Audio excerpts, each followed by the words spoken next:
भरोसा अगर भगवान पर है तो जो लिखा है तकदीर में वही पाओगे। गर भरोसा खुद पर है तो भगवान भी वही लिखेगा जो आप चाहोगे। तो हेलो डियर स्टूडेंट्स, मैं हूं दिनेश यादव और एक बार फिर से आपका स्वागत है आपके अपने YouTube channel Spartans learning media पर। तो आज हम लोग सॉल्यूशन का लेक्चर 5 देखेंगे और इस लेक्चर के अंदर हम जितने भी कंसंट्रेशन टर्म्स को पढ़ के आए हैं, ठीक है ना। लेक्चर 2 पार्ट में मैंने दिया था कंसंट्रेशन टर्म्स को। उन कंसंट्रेशन टर्म्स के जो रिलेशंस होते हैं उन रिलेशंस को आज हम लोग स्टडी करेंगे, क्योंकि कंपटीशन में उन रिलेशन के ऊपर बेस्ड कुछ क्वेश्चन डायरेक्टली आ जाते हैं, ठीक है ना। तो सबसे पहले आज के इस लेक्चर में हम लोग केवल क्या देखेंगे, रिलेशंस किसके, कंसंट्रेशन टर्म्स के, और नेक्स्ट वीडियो हम उससे रिलेटेड न्यूमेरिकल्स को देखेंगे। तो चलो बिना देरी करते हुए स्टार्ट करते हैं। आप लोग कॉपी आपी लेके बैठा करें, लिखते हुए पढ़ते रहें, ठीक है। चलें, तो आज हमारा चलेगा रिलेशन बिटवीन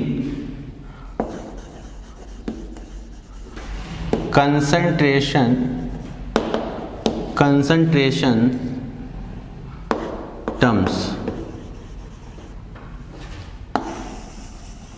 एक एक करके हम लोग रिलेशन देखेंगे। जो फर्स्ट रिलेशन है वो हम लोग देखेंगे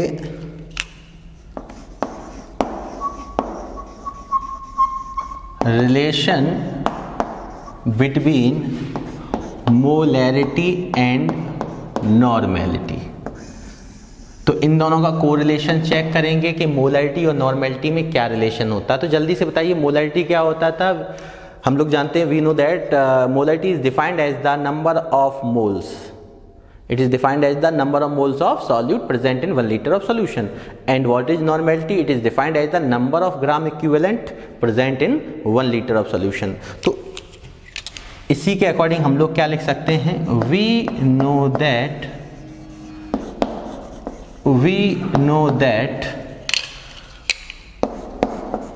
मोलैरिटी इक्वल, मोलैरिटी क्या होता है हमारा, नंबर ऑफ मोल्स। देखिए हमने आपको पहले ही बताया था कि 2 या B इन दोनों से हम किसको रिप्रेजेंट करेंगे, सॉल्यूट को, ठीक है ना।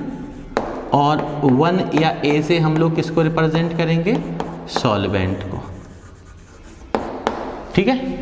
तो यहाँ पे न्यूमरल्स भी लेके चल सकते हैं, अल्फाबेट भी लेके चल सकते हैं। तो मैंने कहा मोलैरिटी ऑफ द सॉल्यूशन क्या होगा, number of moles of the solute, N2 मतलब moles of solute present in 1 litre of solution, ठीक है।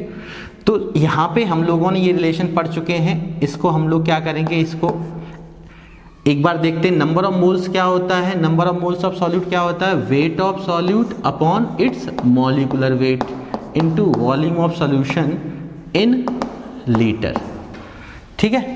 अब बात आई यहाँ पे, ये आ चुका है, इसको डाल दें हम लोग फर्स्ट इक्वेशन, ठीक है। इसी प्रकार हम लोग जानते हैं, we also know that normality क्या होती है, number of gram equivalent of solute present in 1 litre of solution, ठीक है। तो यहाँ नंबर ऑफ ग्राम इक्विवेलेंट कैसे निकालते थे, wait of solute upon its equivalent weight into volume of solution in litre. ये हमारी हो गई सेकंड इक्वेशन। अब हम लोग क्या करेंगे, from equation first and second, from equation first and second. तो फर्स्ट और सेकंड इक्वेशन में हमने क्या किया, मोलैरिटी डिवाइडेड बाय नॉर्मेलिटी, मतलब मैंने इस इक्वेशन में इस इक्वेशन से सेकंड से डिवाइड कर दिया। तो यहाँ पे क्या आने वाला है आप देख लें। आप अगर इसको सॉल्व करेंगे तो W2 अपॉन, मैं इसको थोड़ा सा इधर लिख रहा हूँ, यहाँ पे क्या आने वाला है अपने पास, from equation first and second. यहाँ पे जब मैं लिखूँगा M अपॉन N, तो मोलैरिटी क्या है, W2 upon M2 dash. W2 का मतलब आप समझ चुके हैं, wait of solute upon it's molecular weight into volume of solution in litre. यहाँ भी लीटर में है तो कोई चेंजमेंट नहीं करना है। और यहाँ पे क्या है, wait of solute upon its equivalent weight into volume of solution.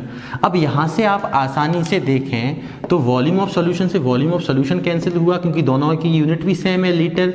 Equivalent weight नहीं कैंसिल होगा, यहाँ पे वेट ऑफ सॉल्यूट से वेट ऑफ सॉल्यूट कैंसिल हुआ। तो यहाँ पे अपने पास अब क्या बचा हुआ है, मोलैरिटी अपॉन नॉर्मेलिटी इक्वल क्या आ गया, यहाँ पे बचा है 1 upon molecular wait 1 upon equivalent weight. यहाँ पे ये इक्विवेलेंट वेट है। इसको और सिंप्लीफाई करके देख ले रहे हैं हम लोग। मोलैरिटी अपॉन नॉर्मेलिटी क्या होगा, इक्विवेलेंट वेट कहाँ जाएगा ऊपर, तो equivalent weight upon molecular wait. और यहाँ से हम इस इक्विवेलेंट वेट को और क्या लिख सकते हैं, इक्विवेलेंट वेट क्या होता था, मॉलिकुलर वेट अपॉन बैलेंसी या बैलेंस फैक्टर भी बोलते थे, upon molecular weight. Molecular weight of solute से molecular weight of solute cancel out हुआ। तो यहाँ से हम लोग क्या लिख सकते हैं, molarity upon normality equal 1 upon valency. और यहाँ से अगर मैं इस रिलेशन को देखना चाहूँ तो क्रॉस मल्टीप्लाई करेंगे तो नॉर्मेलिटी का 1 में होगा तो नॉर्मेलिटी और x इंटू मोलैरिटी। तो आपको यहाँ पे ये रिलेशन मिला, this is required relation between the molarity and normality. This is required relation between the molarity and normality. यहाँ पे n क्या है, नॉर्मेलिटी, m क्या है, मोलैरिटी, और x क्या है, बैलेंस फैक्टर। बैलेंस फैक्टर या बैलेंस ही बोल दो, ठीक है ना। तो ये चीज आपका रिलेशन हुआ, पर जरूरी नहीं है। आप एक बार इसका स्क्रीनशॉट ले सकते हैं। अब किसी बच्चे के मन में आया होगा कि क्या यही एक तरीका है जिससे हम इस रिलेशन को प्रूव कर सकते हैं, ठीक है ना। तो ऐसा बिल्कुल नहीं है। आप चाहें तो इसमें मैं इसका फर्स्ट मेथड मैं इसको लिख दे रहा हूँ। क्या लिख रहा हूँ इसको, फर्स्ट मेथड। ये इसका फर्स्ट मेथड है, ठीक है ना। स्क्रीनशॉट आप ले चुके हैं। अब मैं इसका सेकंड मेथड बताना चाहूँगा कि इस रिलेशन को हम और किस तरीके से देख सकते हैं। तो देखें सेकंड मेथड, अगर मैं सेकंड मेथड की बात करूं तो सेकंड मेथड में भी मुझे यही सब लिखना होगा, ठीक है ना। यहां से मैं इधर का रफ करना चाहूंगा, ठीक है।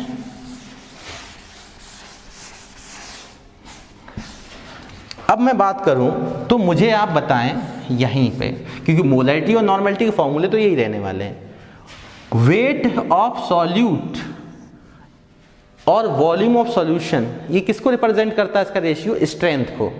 तो स्ट्रेंथ की डेफिनेशन क्या थी, it is defined as the amount of solute dissolve in 1 litre of solution. तो इसका मतलब है कि हम लोग यहां से क्या कर सकते हैं, आप बताएं। यहां से इस इक्वेशन को, wait of solute upon volume of solution को हम लोग क्या लिख सकते हैं, strength upon its molecular weight. इस चीज को लिख दिया स्ट्रेंथ। यहां भी हम इस चीज को क्या लिख सकते हैं, स्ट्रेंथ, ठीक है ना।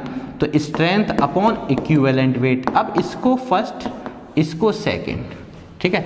और मैं अब बताना चाहूं तो यहां से लिखूंगा so from equation first and second. बेटा आप एक चीज बताइए मेरे को, इसको मैं थोड़ा सा और देखना चाहूंगा कि यहां से अगर मैं स्ट्रेंथ निकालूं, ठीक है ना। तो अगर मैं यहां से स्ट्रेंथ कैलकुलेट करना चाहूं तो स्ट्रेंथ इक्वल क्या आने वाला है, मॉलिकुलर वेट को मैं मोलैरिटी में मल्टीप्लाई करा दूंगा। तो फर्स्ट इक्वेशन से आ जाएगा strength equal, from first equation strength equal क्या आ जाएगा, molarity into molecular weight. Similarly from equation second से क्या आ जाएगा, स्ट्रेंथ अगर यहां से निकालेंगे तो इक्विवेलेंट वेट का मल्टीप्लाई नॉर्मेलिटी में हो जाएगा, तो नॉर्मेलिटी इनटू इक्विवेलेंट वेट। अब इन इक्वेशन को मैंने मान लिया थर्ड और fourth. So from equation third and fourth, आप देखें यहां पे थर्ड और फोर्थ में LHS इक्वल है तो इनके RHS भी इक्वल होना है। Molarity into molecular weight of solute equal normality into equivalent weight. LHS equal RHS equal कर लिए। मैंने मोलैरिटी इंटू मॉलिकुलर वेट को यही रखा। नॉर्मेलिटी को मैं क्या लिख सकता हूँ, नॉर्मेलिटी को मैंने ऐसे ही रखा। बट इक्विवेलेंट वेट क्या कहता है कि molecular weight upon valency. Molecular weight और मॉलिकुलर वेट ये कैंसिल आउट हुआ। यहाँ से मैंने देखा कि मोलैरिटी इक्वल क्या आया, नॉर्मेलिटी अपॉन वैलेंसी या बैलेंस फैक्टर। तो यहाँ से हम क्या लिख सकते हैं, दैट इज नॉर्मेलिटी इक्वल जो बैलेंस फैक्टर है, बैलेंसी है, उसका किसमें मल्टीप्लाई होने वाला है, मोलैरिटी में। तो नॉर्मेलिटी इक्वल क्या आ जाएगा, x into m, that means normality equal balance factor into molarity. This is also the required relation between the normality and molarity. तो ये हमारा सेकंड मेथड हुआ। आप जिस मेथड से करना चाहें उस मेथड से इसको कर सकते हैं रिलेशन को, ठीक है, ड्राइव। तो आप एक बार इसका स्क्रीनशॉट ले लें, फिर मैं रफ करना चाहूँगा। चलिए,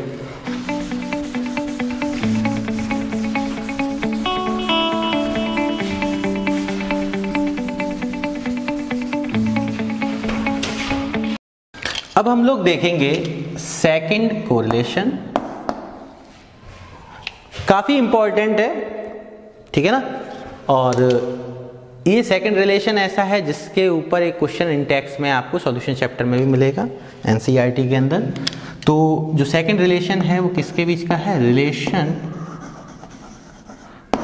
between molarity and density of solution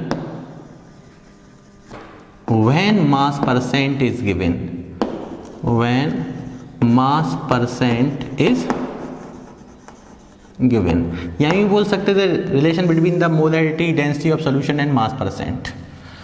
तो इस चीज को देखें, मोलैरिटी वहीं से start, we know that molarity of solution क्या होता है, number of moles of solute upon volume of solution in litre. इसको हम लोग सॉल्व करेंगे तो मोलैरिटी इक्वल क्या हो जाएगा, number of moles of solute कैसे निकालते हैं, wait of solute upon its molecular weight into volume of solution. अगर इसको मैं ml में लेके चलूँ, ठीक है ना, तो यहाँ पे 1000 से जो डिवाइड किया करते थे 1000 ऊपर पहुँचेगा, ठीक है। तो ये 1000 मैंने यहाँ रख लिया। ये फॉर्मूले हम लोगों ने कहा कंसंट्रेशन टर्म्स में देखे हुए थे, इसको मैंने सिंप्लीफाई ऐसे कर दिया। अब क्या करेंगे हम लोग वो समझते हैं। This is the volume of solution, ठीक। तो यहाँ से हम लोग जानते हैं सिंस डेंसिटी ऑफ सॉल्यूशन किसके इक्वल होता है, density equal mass by volume. तो मास ऑफ सॉल्यूशन अपॉन, अब मास ऑफ सॉल्यूशन को आप W से भी रिप्रेजेंट करते हैं, इससे भी कर सकते हैं, अपॉन वॉल्यूम ऑफ सॉल्यूशन। अब यहाँ से वॉल्यूम ऑफ सॉल्यूशन अगर आप निकालना चाहें, अगर आप वॉल्यूम ऑफ सॉल्यूशन निकालना चाहें तो बताइए वॉल्यूम ऑफ सॉल्यूशन कैसे निकालेंगे। ये इधर गया तो ये टर्म क्या आ जाएगा, weight of solution upon density of solution, ठीक है ना। ये हम इक्वेशन फर्स्ट रख ले रहे हैं, ये हमारी सेकंड हो गई। Putting the value of volume of solution from equation second in equation first. तो from equation first and second, तो हम लोग क्या लिख सकते हैं कि molarity equal weight of solute upon its molecular weight into 1000। और ये जो है ये क्या है, this is volume of solution. ये किसका वॉल्यूम है, सॉल्यूशन का। तो यहाँ ध्यान रखें वॉल्यूम ऑफ सॉल्यूशन क्या आया अपने पास, वो इस जगह हम पुट कर देंगे। तो वॉल्यूम ऑफ सॉल्यूशन की वैल्यू जो ये है वो यहाँ रखेंगे, तो क्या आने वाला है, weight of solution upon density of solution. तो आप देखें यहाँ पे एक चीज और बताइए मेरे को, since we also know that mass percent, W/W percent, इसको हम लोग क्या बोलते हैं, मास परसेंट। तो जो मास परसेंट होता है, ठीक है ना, वो किसके इक्वल पढ़ा था हमने, W2 upon W1 plus W2। या हम सॉल्यूट को 2 से रिप्रेजेंट कर रहे हैं, सॉल्वेंट को 1 से रिप्रेजेंट कर रहे हैं, या B से सॉलिड को कर सकते थे, तो वहाँ हम लोगों ने ये पढ़ा था इनटू परसेंटेज है तो इनटू 100। तो इस चीज़ को हम लोग मास परसेंट लिख सकते हैं। तो इस ऊपर वाली इक्वेशन को कुछ ऐसे मॉडिफाई करो कि ये इसमें कन्वर्ट हो जाए। तो यहाँ पे इसको मैं लिख ले रहा हूँ थर्ड इक्वेशन, ठीक है, थर्ड इक्वेशन, और इसको मैं डाल दे रहा हूँ फोर्थ इक्वेशन, ठीक है ना। तो अब मेरे को बताइए फ्रॉम इक्वेशन थर्ड, आप मेरे को बताइए कि यहाँ पे मैं क्या लिख सकता हूँ, molarity equal W2 upon molecular wait, ठीक है ना। या मेरे को आप बताइए, मैं इसको ऐसे सिंप्लीफाई कर सकता हूँ, W2 और W सॉल्यूशन को मैं एक तरफ लेना चाहूँगा, W2 अपॉन W सॉल्यूशन। क्योंकि ये जो चीज़ है आप इसको गौर से देखिए, इस चीज़ को मैं और कैसे लिख सकता हूँ, इसी चीज़ को मैं लिखना चाहूँ इस चीज़ को, तो मैं इसको ऐसे भी लिख सकता हूँ W2 upon W solution into 100। बोलो लिख सकता हूँ कि नहीं? इस चीज़ को मैं ऐसे लिख सकता हूँ भाई, W1 प्लस W2 क्या है? W1 वेट ऑफ सॉल्वेंट है, ये वेट ऑफ सॉल्यूट है, तो दोनों का समेशन क्या होगा? Weight of solution. तो अब आप देखें, मैं थोड़ा सा इसको रफ करके थोड़ा सा साफ लिखना चाहूँगा एक बार जल्दी, या मैं इसको यहाँ से रफ कर दिया। तो आप मेरे को बताइए यहाँ पे जो है, मैं इसको थोड़ा नीचे लिख दूँ, यहाँ पे बताइए मेरे को मास परसेंट क्या मैं लिख सकता हूँ? W2 अपॉन इस W1 और W2 को क्या है, ये दोनों सॉल्यूट और सॉल्वेंट का अगर समेशन है तो ये W सॉल्यूशन हो गया इंटू 100। अब मेरे को बताइए ये है हमारा मास परसेंट, ये क्या है? मास परसेंट। अब अगर हम लोग देखेंगे, ठीक है ना, अगर हम लोग देखेंगे इसको, तो इसको हम इक्वेशन डाल रहे हैं 4। तो बताइए फ्रॉम इक्वेशन थर्ड इक्वेशन को अगर मैं मॉडिफाई करके लिखना चाहूँ तो मोलैरिटी इक्वल क्या आ जाएगा? आप देखिए मैं कैसे लिख रहा हूँ, W2 अपॉन W सॉल्यूशन को मैं एक तरफ ले रहा हूँ, लिख सकता हूँ, सिंपल है। और यहाँ से 100 मेरे को और रखने हैं, तो मैं क्या करूँगा, 1000 से 100 में यही रख ले रहा हूँ। तो मैंने क्या किया, W2 upon W solution into 100। अब यहाँ क्या रिमेनिंग है? 10, 100 इंटू 10 1000 हो जाएगा। और यहाँ क्या रिमेनिंग है? M2 डैश, मतलब मॉलिक्यूलर वेट ऑफ सॉल्यूट। और जो डेंसिटी ऑफ सॉल्यूशन है वो कहाँ पे जाके जाएगा? ये वैल्यू कहाँ पहुँचेगी? ऊपर। तो यहाँ पे क्या आ जाएगा? Density of solution. अब आप देखें फ्रॉम इक्वेशन 4, आप देखें इक्वेशन 4 से क्या मैं इसकी जगह पे मास परसेंट लिख सकता हूँ? आप देखें इसकी जगह पे क्या मैं मास परसेंट लिख सकता हूँ? बिल्कुल लिख सकता हूँ। तो M इक्वल क्या हो जाएगा? मास percent into 10 into density of solution, this is the density of solution upon its molecular weight. So this is the required relation between the molarity and density of solution when mass percent is given. अब आपको जो value मास percent की given होगी वो यहाँ रखनी है, solution की डेंसिटी यहाँ रखनी है, मोलैरिटी निकाल लोगे। अगर इन तीनों में से कोई एक चीज़ अननोन होगी जिसको आप, तो this is the required relation between the molarity and density of solution when mass percent is given. अच्छा फॉर्मूला है, अच्छी, और कंपटीशन में भी कई बार इसके ऊपर क्वेश्चन पूछा गया है। तो एक बार स्क्रीनशॉट ले लें आप लोग इसको। चलिए मैं रफ कर रहा हूं।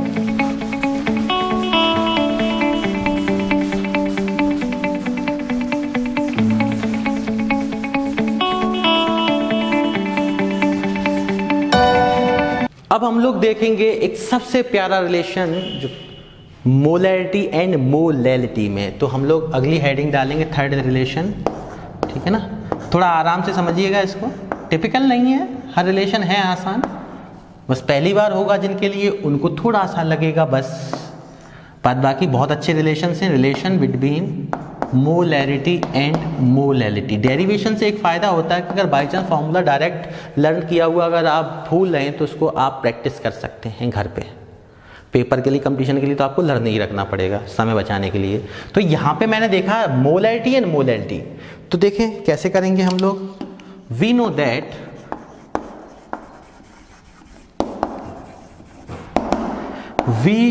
दैट मोलैरिटी ऑफ सॉल्यूशन क्या होता है? Molarity of the concept. तो मोलैरिटी ऑफ द सॉल्यूशन हम लोग जानते हैं number of moles of solute upon volume of solution in litre. थोड़ा आराम से देखें एक एक स्टेप।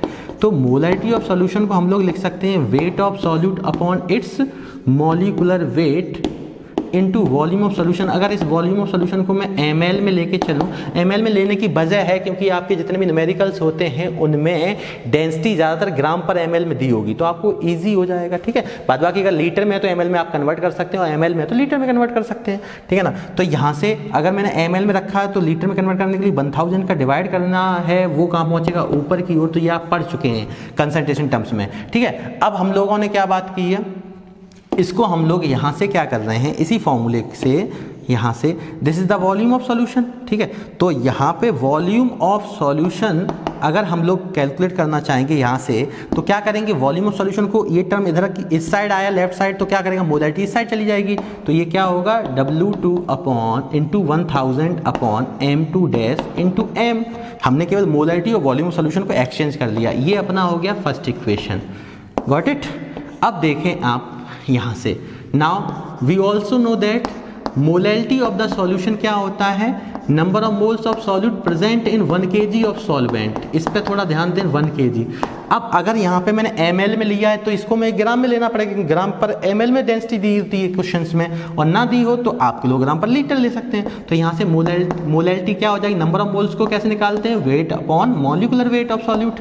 ठीक है, वेट ऑफ सॉल्वेंट, अगर इसको ग्राम में लेके चला मैं, अगर इसको ml में लिया तो इसको ग्राम में लिया, और ग्राम से किलोग्राम में कन्वर्ट करने के लिए वही 1000 से डिवाइड, वो कहाँ पहुंचेगा, ऊपर। तो ये फॉर्मूले हम दोनों पढ़ के आए हैं। और यहाँ से आप वेट ऑफ सॉल्वेंट निकाल लें, this is the weight of solvent. ये क्या है मेरा वेट, किसका, सॉल्वेंट का। आपको पता है 1 क्या कह रहा है, 1 किसको रिप्रेजेंट करता है, सॉल्वेंट को। तो यहाँ पे क्या होगा, इनको एक्सचेंज करेंगे, जैसे यहाँ पे वॉल्यूम और मोलैरिटी को एक्सचेंज किया, वैसे ही वेट अगर यहाँ पे आएगा तो मोलैरिटी यहाँ पहुँच जाएगी। तो W2 upon M2 dash into molarity into 1000, इसको आप लोग सेकेंड इक्वेशन डाल लें। ये हमारी 2 इक्वेशन आ चुके हैं। ओके, अब हम लोग देखेंगे थोड़ी सी नई चीज कि density of solution, since density, अब देखें थोड़ा सा यहाँ समझ के चलना।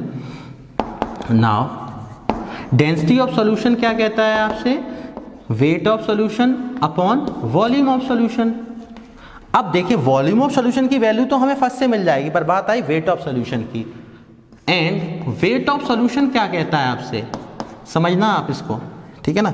तो मैं यहाँ पे इसको थर्ड इक्वेशन लिख ले रहा हूँ, ठीक है।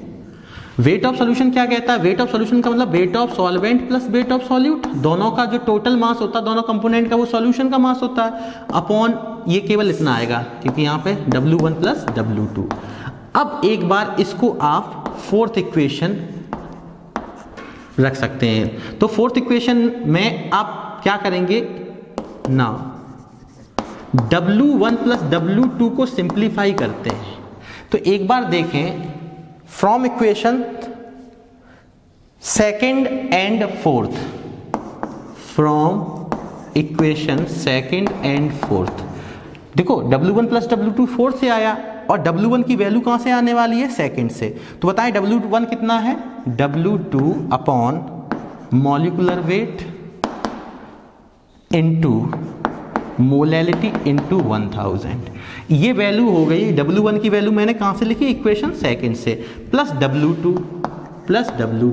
अब इसको मैं अगर सिंप्लीफाई करना चाहूँगा तो आप खुद बताएं मेरे को कि इसको सिंप्लीफाई कैसे करेंगे। तो थोड़ा सा इसको मॉडिफाई कर लेते हैं, इजी सिंप्लीफाई करने के लिए।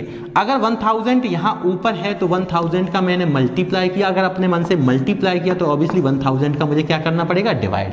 तो इससे कोई फर्क नहीं पड़ना है, बोलो सही है। क्यों कर रहे हैं, कॉमन लेने के लिए। यहाँ पे मॉलिक्यूलर वेट है, अगर मॉलिक्यूलर वेट से मैंने डिवाइड किया तो ऑब्वियसली मुझे मॉलिक्यूलर वेट से मल्टीप्लाई भी करना पड़ेगा। बोलो इतनी चीज क्लियर हुई आप लोगों को कि नहीं। इसका डिवाइड किया तो मल्टीप्लाई भी कर दिया, इसका मल्टीप्लाई किया तो डिवाइड भी कर दिया। सर ऐसा क्यों किया, इसलिए किया। अब यहां से आप गौर से देखें, W2 M2 डैश 1000 यहां भी मिला, W2 M2 डैश 1000 यहां भी मिला। तो अब क्या कर सकते हैं, हम यहां से इसे कॉमन ले सकते हैं। तो जब हम इसको कॉमन लेंगे तो W1 प्लस W2 जो है वो कितना आने वाला है, कॉमन ले लो, W2 into 1000 upon M2 dash. अब यहाँ क्या बचा, 1 अपॉन मोलैरिटी, प्लस यहाँ क्या बचा, M2 डैश अपॉन 1000। बोलो इतनी चीज क्लियर हुई, आई होप क्लियर हुई होगी। तो यहाँ पे इसको हम इक्वेशन कौन सी डाल सकते हैं, फिफ्थ, ठीक है। अब देखें फिफ्थ इक्वेशन में W1 W2 ये किसको रिप्रेजेंट कर रहा है, वेट ऑफ सॉल्यूशन को। ये क्या है, ये मेरा क्या है, वेट ऑफ सॉल्यूशन। तो इक्वेशन थर्ड और फिफ्थ से, so from equation third and fifth आप मुझे बताइए डेंसिटी ऑफ सॉल्यूशन जो होगी, आप नॉर्मली डी से समझ लेंगे। डेंसिटी ऑफ सॉल्यूशन को हम लोग डी नॉर्मली लिख सकते हैं। यहाँ वेट ऑफ सॉल्यूशन है तो डेंसिटी ऑफ सॉल्यूशन जो होगा, या मैं ऐसे लिख दे रहा हूँ, वेट ऑफ सॉल्यूशन की वैल्यू क्या ली थी, W1 प्लस W2, और W1 प्लस W2 कितना आया, ये। तो यहाँ पे इसकी वैल्यू रखते हैं हम लोग W2 into 1000 upon M2 dash. समझना इसको पहले, ठीक है। मैं इक्वल का साइन ले रहा हूँ क्योंकि डेंसिटी ऑफ सोल्यूशन यहाँ लिखा जाएगा। तो W1 plus W2, W solution को बोलते हैं, W1 प्लस W2 की वैल्यू मैं यहाँ रख रहा हूँ, तो ये आया, इसकी वैल्यू यहाँ पुट होगी। अब ब्रैकेट वाली चीज़ क्या है, 1 upon molality plus M2 dash upon 1000, ये चीज़ आ चुकी है। अब बताइए आप लोग, यहाँ पे वेट ऑफ सॉल्यूशन की जगह तो मैंने ये वैल्यू रख ली W1 प्लस W2, क्योंकि ये वेट ऑफ सॉल्यूशन है। अपॉन में वॉल्यूम ऑफ सॉल्यूशन की वैल्यू कहाँ से लूँगा, फर्स्ट इक्वेशन से, ये फर्स्ट इक्वेशन से ले लूँगा वॉल्यूम सॉल्यूशन। तो यहाँ equation third comma 5 and first, क्योंकि फर्स्ट इक्वेशन से क्या लेने वाले हैं, वॉल्यूम ऑफ सॉल्यूशन की वैल्यू। तो वॉल्यूम ऑफ सॉल्यूशन की वैल्यू यहाँ पे रखेंगे वॉल्यूम ऑफ सॉल्यूशन की जगह पे, तो कितना है W2 1000 M2 dash M, W2 upon into 1000 upon M2 dash into M। ये हमने कुछ नहीं किया है। डेंसिटी ऑफ सॉल्यूशन में क्या था, वेट ऑफ सॉल्यूशन, और वेट ऑफ सॉल्यूशन किसके इक्वल था, W1 प्लस W2 के। तो यहाँ से वेट ऑफ सॉल्यूशन की जो वैल्यू आई उस चीज को मैंने यहाँ रख दिया वेट ऑफ सॉल्यूशन की जगह, और वॉल्यूम ऑफ सॉल्यूशन की वैल्यू मैंने कहाँ से उठाई है, फर्स्ट इक्वेशन से। तो अब इसको सिंप्लीफाई कर लें, देखें बहुत आसान हो गया, इससे ये कैंसिल, ये कैंसिल, ये कैंसिल। तो अब मेरे को बताइए आप कि यहाँ पे density, now density of solution किसके इक्वल आ गया, तो ये जो मोलैरिटी है कैपिटल M, ठीक है ना, तो मोलैरिटी कहाँ पहुंचेगा आपका, ये चीज कहाँ पहुंचेगा आपका, ऊपर। तो यहाँ पे आ जाएगा मोलैरिटी, देखिए और कुछ नहीं बचा, ये कहाँ पहुंचेगा, ऊपर की ओर, ठीक है, सबसे ऊपर जाएगा ये, ठीक है, यहाँ पे। समझ रहे होंगे आप लोग, ठीक है ना, जैसे x upon by upon a upon b ऐसे लिखा हुआ, तो b कहाँ पहुंचेगा यहाँ, ये कहाँ पहुंचेगा, ये सब आप जानते हैं, ठीक है ना। तो ये मोलैरिटी सबसे ऊपर आ गया, मोलैरिटी टर्म। अब यहाँ पे बचा, बाद बाकी तो कैंसिल आउट हो गया है, तो यहाँ ब्रैकेट में क्या बचा, 1 upon small m plus molecular weight upon 1000। तो this is required relation between the molarity and molality. अब बात आती है कि मोलैरिटी को और कैसे हम लोग एक्सप्रेस कर सकते हैं। आप यहाँ से चाहें तो क्या कर सकते हैं, डेंसिटी अपॉन क्या आ जाएगा, अब अगर आप चाहें तो 1 अपॉन मोलैरिटी आपको यहीं रखना, 1 अपॉन मोलैलिटी। तो क्या करने वाले हैं, अगर इसकी वैल्यू आप निकालेंगे तो आप देखें डेंसिटी अपॉन क्या आ जाएगा, मोलैरिटी।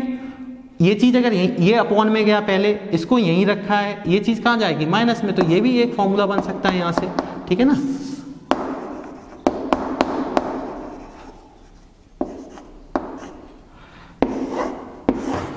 ठीक है, क्लियर हुआ आपको, ये चीज आई आपको, ठीक है। और मोलैरिटी निकालना है तो इसको यहीं रखो, इसको अपॉन में ले जाओ, मतलब बहुत सिंपल है।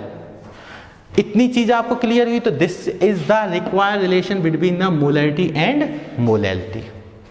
कुछ नहीं है, देखो सबसे पहले क्या किया हम लोगों ने, मोलैरिटी लिया। मोलैरिटी में हम लोग जानते हैं number of moles upon volume solution. तो number of moles upon volume solution के बाद हमने नंबर ऑफ मोल्स को डिवाइड कर दिया, weight of solute upon molecular weight into volume of solution, ml में लिया 1000, ऊपर पहुंच गया। अब क्या करेंगे, यहाँ से जैसे ही मेरे पास ये आया, यहाँ से वॉल्यूम ऑफ सॉल्यूशन निकाल लिया हमने, किससे, मोलैरिटी वाले फॉर्मूले से, और फिर मोलैरिटी का यूज किया। मोलैरिटी वाले से हमने वेट ऑफ सॉल्वेंट को अलग कर लिया ग्राम में लेके। अब डेंसिटी ऑफ सॉल्यूशन क्या कहता है, weight upon solution, density of solution equal weight of solution upon volume of solution. तो वेट ऑफ सॉल्यूशन जो है वो क्या होता है, wait of solute plus weight of solvent. Weight of solvent की वैल्यू हमें सेकंड इक्वेशन से यहाँ पे मिल जाएगी। वेट ऑफ सॉल्यूट हमारे पास W2 है, W1 और W2 से कॉमन निकालने के लिए हमने इनको सेम किया, ठीक है, कॉमन निकाला, W1 प्लस W2 की वैल्यू आ गई। अब डेंसिटी ऑफ सॉल्यूशन में वेट ऑफ सॉल्यूशन की वैल्यू हम W1 प्लस W2 रख सकते हैं। उसके बाद वॉल्यूम ऑफ सॉल्यूशन को हम लोग कहाँ से करेंगे, फर्स्ट इक्वेशन से यूज कर लेंगे वैल्यू को, दोनों को रखना, कैंसिल करना, अपने आप क्या आ गया, रिलेशन। कितना सिंपल है, ठीक है। तो आप इसको एक बार खुद से जब पहले देख के करें, फिर एक बार प्रैक्टिस के लिए 2-3 बार आप हर रिलेशन को खुद से रफ पे भी करेंगे, ठीक है। एक बार स्क्रीनशॉट ले लें, फिर मैं रफ करूंगा। ले लिया, चलो।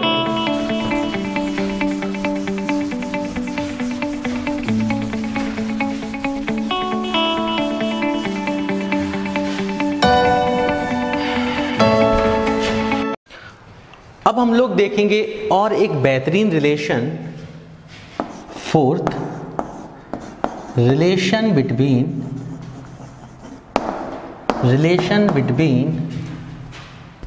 Molarity and molarity and mole fraction. काफ़ी अच्छा क्वेश्चन इससे पूछा जाता है, बट एक्चुअली अब ये एकेडमिक स्तर पे या बोर्ड एग्जाम में आपके जो क्वेश्चन आते हैं उनमें इनका कोई रोल नहीं है, पर कंपटीशन में बहुत अच्छा रोल है। तो क्यों, एक दो फॉर्मूले और हैं उनको भी हम लोग कंप्लीट कर ले रहे हैं, ठीक है ना। तो मोलैरिटी और मोल फ्रैक्शन में, तो मोलैरिटी भी हम लोग पढ़ चुके हैं, मोल फ्रैक्शन भी पढ़ चुके हैं। मोलैरिटी क्या होती है? It is defined as the number of moles of solid present in 1 litre of solution. और मोल फ्रैक्शन क्या कहता है? It is defined as the ratio between the number of moles of any given component to the total number of moles. तो यहां से हम लोगों ने देखा, वी नो दैट एक चीज पहले जानने से पहले एक चीज हम एज्यूम कर ले रहे हैं, एज्यूम दैट, क्या एज्यूम कर ले रहे हैं हम लोग? थोड़ी सी चीज देख लें। मोलैरिटी को हम लोग m से रिप्रेजेंट करेंगे, मोलैरिटी ऑफ द सॉल्यूशन, ठीक है ना। और यहां पे चाई 1 एंड चाई 2 ये किसको रिप्रेजेंट करेंगे? Mole fraction of, mole fraction 1 है तो कौन सा कंपोनेंट होगा? सॉल्वेंट। ये क्या होगा? Mole fraction of solute. इसी तरीके से N2 और N1 किसको रिप्रेजेंट करेंगे? N1 और N2 ये करेगा number of mole, number of moles of solvent, 1 है तो सॉल्वेंट, और N2 क्या कहेगा? Number of moles of solute, ठीक है ना। और क्या यूज हो सकता है? यस, यहाँ पे हम लोग वेट WA है तो मास ऑफ सॉल्वेंट W1 कर ले रहे हैं, क्योंकि हम लोग न्यूमरल्स में चला रहे हैं, अल्फ़ाबेट में नहीं। तो मास ऑफ सॉल्वेंट, और यहाँ पे अगर W2 है तो मास ऑफ सॉल्यूट। तो इनका हम लोग यूज करें। सिंपल चीज़ ये है कि हम लोग 1-2 कंपोनेंट किसको यूज करते हैं, आपको मैं पहले बता चुका हूँ। अब हम लोग जानते हैं, वी नो दैट, यहाँ से लिखेंगे, वी नो दैट प्रैक्टिकली जिस कंसंट्रेशन टर्म में जिनमें हम रिलेशन बता रहे हैं उनमें क्या यूज़ करने वाले हैं वो मैंने आपको लिख दिया है। तो यहाँ से मोलैरिटी क्या होती है? Molarity equal number of moles of solute upon molecular wait, volume of solution in litre, number of moles of solute upon volume of solution in litre. अब यहाँ से अगर मैं इसको देखूँ तो यहाँ से मैं नंबर ऑफ मोल्स ऐसे लिख रहा हूँ। और एक चीज़ बताइए, इससे पहले थोड़ा सा एक चीज़ और जानकारी ले लीजिए, डेंसिटी ऑफ सॉल्यूशन की एक्चुअली क्या होगा? बोलिए, weight of solution upon volume of solution. और अगर मैं बात करूं यहाँ से कि वॉल्यूम ऑफ सॉल्यूशन अगर हम निकालना चाहें, वॉल्यूम ऑफ सॉल्यूशन, तो ये क्या कहेगा? Weight of solution upon density of solution. हम नॉर्मली इसको ऐसे भी लिख सकते हैं साइन से, V मतलब volume of solution, capital W मतलब कि आपका ये सॉल्यूशन, या मैं लिखा रहने दे रहा हूँ, ठीक है ना, आप ऐसे समझ लें, क्योंकि अगर मैं इसको W से रिप्रेजेंट करूँगा तो कैपिटल W कभी कभी आपको सॉल्वेंट का वेट भी दे देता है। तो इसको मैं फर्स्ट इक्वेशन लिख ले रहा हूँ, ठीक है ना। और एक चीज़ बताओ मेरे को इससे पहले कि W ऑफ सॉल्यूशन को मैं लिख सकता हूँ ना, वो W1 प्लस W2। भाई दोनों कंपोनेंट का जो मास का समेशन होगा वो किसका वेट होगा? सॉल्यूशन का। और ये डेंसिटी ऑफ सॉल्यूशन ऐसे ही रखते हैं, और ये वॉल्यूम ऑफ सॉल्यूशन, ठीक है ना। और ये चीज़ ध्यान रखना यहाँ पे कि जो जिनमें हम रिलेशन निकाल रहे हैं वहाँ डेंसिटी जो कंसीडर कर रहे हैं वो ग्राम पर ml में है, ठीक है। तो यहाँ पे जो वॉल्यूम है वो ml में, डेंसिटी ग्राम पर ml में, ठीक।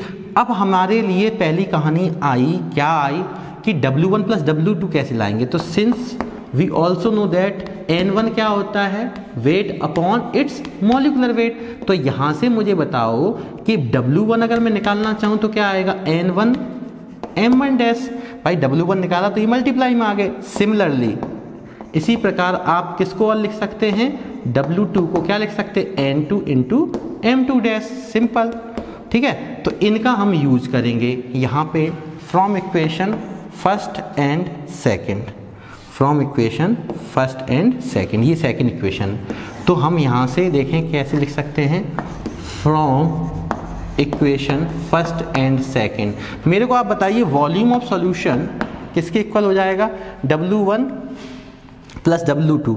W1 की वैल्यू क्या है? N1 m1 dash number of moles of solvent plus into number of molecular weight of solvent plus W2 कितना है N2 M2 dash number of moles of solute molecular weight of solute upon density of solution. ये चीज़ है volume equal W1 plus W2, W1 W2 की value मैंने यहाँ से लिख ली number of moles के टर्म्स में। नंबर ऑफ मोल्स के टर्म्स में क्यों लिखी? क्योंकि मोल फ्रैक्शन जो होता है वो नंबर ऑफ मोल्स का ही रेशियो होता है किसी एक गिवन कंपोनेंट के मोल्स और टोटल मोल्स का। तो अब हमने इसको कौन सी इक्वेशन डाल सकते हैं? इसको मैंने थर्ड इक्वेशन नाम दे दिया, ठीक है ना। अब आप देखें यहाँ से क्या देखेंगे कि हमें now we also know that molarity क्या होती है? Number of moles of solute present in 1 litre of solution. अगर इसको लीटर में किस में कन्वर्ट करना पड़ेगा? ml में। तो ये ml में अगर मैं लूँगा तो यहाँ पे 1000 आपको सबको पता है, ठीक है। अब नंबर ऑफ मोल्स को लिखने की जरूरत नहीं, वेट अपॉन मॉलिक्यूलर वेट, ठीक है, क्योंकि ये नंबर ऑफ मोल्स में डलना है। अब मैं क्या करूँ, यहाँ से थोड़ा सा आराम से देखें, वॉल्यूम ऑफ सोल्यूशन की वैल्यू आप यहाँ रख दें। तो from equation 3 and 4, from equation 3 and 4 तो क्या आने वाला है? Molarity equal N2 into 1000 upon यहाँ पे वॉल्यूम ऑफ सोल्यूशन कितना आ जाएगा? N1 M1 dash plus N2 M2 dash upon density. ये इसका अपॉन है तो ये डेंसिटी ऑफ सोल्यूशन कहाँ पहुँचेगा? ऊपर की ओर। तो यहाँ देखें, अब आप आराम से देखें, ठीक है, इस साइड देखें। अब मोलैरिटी, ठीक है, इस साइड आपको नजर आएगा अभी, ठीक है, इस साइड देखें तो यहाँ पे क्या आ जाएगा? मोलैरिटी इक्वल यहाँ पे क्या है? N2, ठीक है ना, अपॉन यहाँ 1000 यहाँ पे चल रहा, डेंसिटी ऑफ सोल्यूशन ऊपर गया है यहाँ पे, तो ये आ गया N1 M1 डैश प्लस का N2 M2 डैश। अब मेरे भाई आप मेरे को बताइए कि यहाँ पे मोल फ्रैक्शन बनाना है तो मैं क्या करूँगा? Dividing by N1 plus N2 total number of moles on both numerator as well as denominator.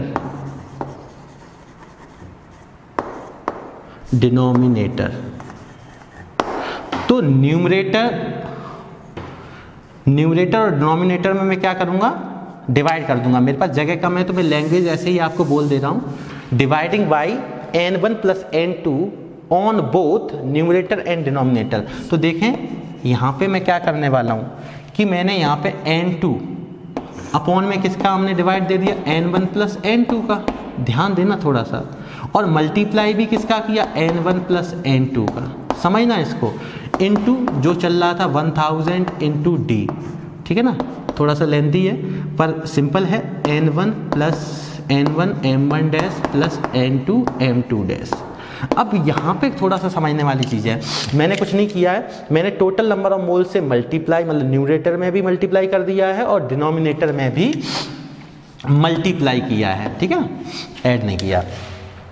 ये चीज़ वैसे ही दिख रही है आपको, ये चीज़ भी वैसे ही दिख रही है आपको, N2 भी दिख रहा है, बस नई चीज़ ये दोनों आई हैं। तो न्यूमरेटर और डिनोमिनेटर में मैंने क्या किया है? टोटल नंबर ऑफ मोल से मल्टीप्लाई किया। इससे क्या बेनिफिट मिलने वाला है? इसको थोड़ा और सिंप्लीफाई करके रखते हैं, ठीक है ना। तो देखिए M equal N2 upon N1 plus N2 तो ऐसा लिख रहे हैं, ठीक है, इंटू 1000 इंटू डी को ऐसा लिख रहे हैं। और ये N1 प्लस N2 जो ये वाला N1 N2 है, इसको हम यहाँ पे दोनों में डिवाइड में ले आ रहे हैं। तो ये मेरे पास क्या आ जाएगा? N1 M1 dash plus N2 M2 dash upon N1 plus N2। भाई N1 प्लस N2 ये वाला पहुंचना तो ऊपर ही है, तो उसको मैं कहाँ ले आया? इनके डिवाइड में। इससे हमें क्या बेनिफिट होने वाला है खुद देखें। मोलैरिटी इक्वल क्या आ जाएगा आपको? इस चीज़ को मैं क्या लिख सकता हूँ? आप लोग जानते हैं कि चाई 2 की जो वैल्यू होती है वो क्या होती है? N2 upon N1 plus N2। और जो चाई 1 की वैल्यू होती है वो क्या होती है? N1 upon N1 plus N2, ठीक है ना। तो यहाँ से देखें इस चीज़ को मैं लिख सकता हूँ चाई 2, ठीक है, इंटू 1000 इंटू डी अपॉन, यहाँ पे देखें अब मैं इंडिविजुअल डिवाइड कर दे रहा हूँ, N1 upon N1 plus N2 M1 dash plus N2 upon N1 plus N2 M2 dash.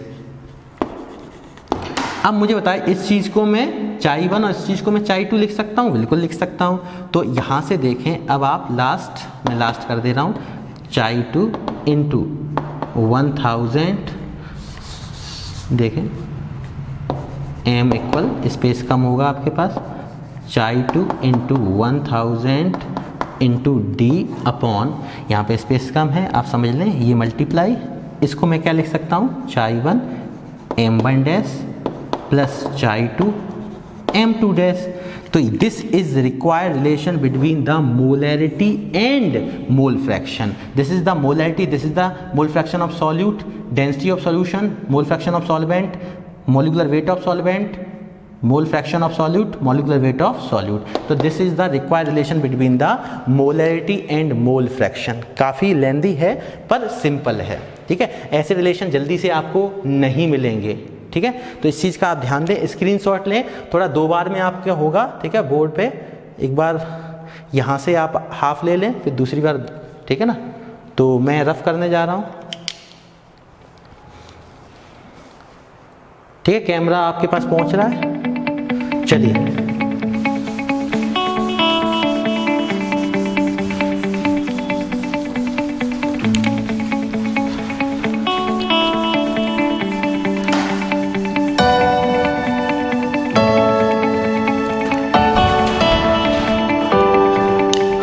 एक लास्ट रिलेशन और कर लो तो कंप्लीट रिलेशन हो जाएंगे, ठीक है ना। चलो देखते हैं 5th रिलेशन। अभी हम लोगों ने देखा relation between molarity and mole fraction. अब हम लोग देखेंगे relation between molality and mole fraction. किसके बीच में रिलेशन देखेंगे? Molality and mole fraction. तो देखें, मोलैलिटी क्या होता है? वी नो दैट, ठीक है ना, वीडियो थोड़ा लेंदी ना हो जाए इसलिए थोड़ा जल्दी चलेंगे। वी नो दैट मोलैलिटी क्या होती है? मोलैलिटी क्या कहती है? Number of moles of solute present in 1 kg of solvent. ये चीज़ आप लोगों को पता है। इसको हम ऐसे भी लिख सकते हैं, नंबर ऑफ मोल्स को क्या लिख सकते हैं? Wait of solute upon molecular wait of solute into weight of solvent. अगर ये किस में है? ग्राम में है, तो यहाँ पे क्या लेके चलेंगे? 1000। अब इसको सिंप्लीफाई कर लीजिए। मोलैलिटी इक्वल क्या आ जाएगा? W2 upon molecular wait of solute. आप मेरे को बताइए, W1 वेट ऑफ सॉल्वेंट है, यहाँ पे 1000, थोड़ा यही समझने वाली चीज़ है। अगर मैं क्या करूँ, इस वेट ऑफ सॉल्वेंट को मैं इसके मॉलिक्यूलर वेट से डिवाइड और मॉलिक्यूलर वेट से मल्टीप्लाई कर दूँ तो कोई इफेक्ट? सर ऐसा क्यों कर रहे हैं? वेट अपॉन मॉलिक्यूलर वेट किसको रिप्रेजेंट करता है? अपने को पता है कि नंबर ऑफ मोल्स क्या कहता है? वेट अपॉन मॉलिक्यूलर वेट, ठीक है ना। तो यहाँ पे ये किसको रिप्रेजेंट करेगा? Number of moles of solvent, solute. ये क्या है? Number of moles of solute. और ये क्या होगा? Number of moles of solvent. तो यहाँ से हम लोग क्या लिख सकते हैं? नाउ मोलैलिटी इक्वल क्या आ जाएगा? This is number of moles of solute into 1000 upon यहाँ क्या आ जाएगा? Number of moles of solvent into its molecular wait. अब यहाँ पे m1 डैश का डिवाइड किया तो m1 डैश ही होगा यहाँ पे, ठीक है ना। जिसका डिवाइड करेंगे हम उसी का मल्टीप्लाई ही कर सकते हैं। तो मैंने मॉलिक्यूलर वेट ऑफ सॉल्वेंट का डिवाइड किया था, उसी का मल्टीप्लाई कर दिया। इसको हमने number of moles of solvent बोला, इसको number of moles of solute बोला। तो ये चीज़ हमारे पास कुछ ऐसे बची। अब आप देखें यहाँ से एक चीज़ और बताइए, मैं अगर अभी आपसे बिना पूछे अगर मैं इसको ऐसे करके लिख दूं तो आप सोचने में पड़ जाएंगे, सर ये कहाँ से आया?